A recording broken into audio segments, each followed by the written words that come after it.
மத்திய கிழக்கு போர்ச்சூழல் பொருளாதார பாதிப்புகளை குறைக்க ஜனாதிபதி அனுர அவசர அறிவுறுத்தல்கள் என்பதாக அதற்கு தலைப்பட்டிருப்பதை காணலாம். மத்திய கிழக்கில் நிலவுகின்ற போர்ச்சூழல் காரணமாக ஏற்பட்டிருக்கின்ற பொருளாதார சவால்கள் மற்றும் அவற்றை எதிர்கொள்வதற்கான அடுத்த கட்ட நடவடிக்கைகள் குறித்த விசேட கலந்துரையாடல் ஜனாதிபதி அனுரகுமார திசாநாயக்க தலைமையில் நேற்று முற்பகல் ஜனாதிபதி அலுவலகத்தில் நடைபெற்றிருக்கிறது. மத்திய கிழக்கினுடைய போர்ச்சூழலால் உலகளாவிய பலுசக்தி விநியோக கட்டமைப்பு பாரிய அளவில் சீர்குலைந்திருக்கிறது.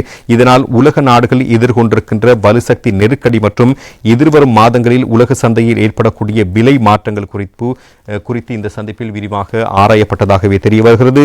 தற்போதைய நெருக்கடியால் இலங்கையை பொருளாதாரத்துக்கு ஏற்படும் நேரடி பாதிப்புகளை குறைக்கும் நோக்கில் ஜனாதிபதி பின்வரும் அறிவுறுத்தல்களை வழங்கியிருக்கின்றார்.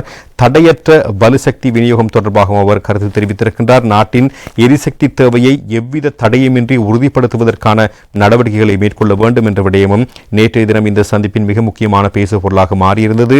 விலை முகாமைத்துவம் தொடர்பான விடயமும் அவரால் நேற்றைய தினம் சொல்லப்பட்டிருக்கிறது. பொருளாதார சுருக்கத்தை தவிர்க்கும் வகையில் அத்தியாவசிய பொருட்களுடைய விலைகளை முறையாக முகாமைத்துவம் செய்வது குறித்தும் அவர் இதன் பொழுது அதிகாரிகளுக்கு அறிவுறுத்தல்களை வழங்கியிருக்கிறார். நிவாரண திட்டங்கள் குறித்தும் அவர் தன்னுடைய கருத்தினை முன்னிலைப்படுத்தப்பட்டிருக்கிறார். அதாவது பாதிக்கப்பட்ட தரப்பினருக்கு நிவாரணங்களை வழங்குவதற்கான சாத்தியக்கூறுகளை உடனடியாக ஆராய வேண்டும் என்ற விடயமும் அவரால் சொல்லப்பட்டிருக்கிறது.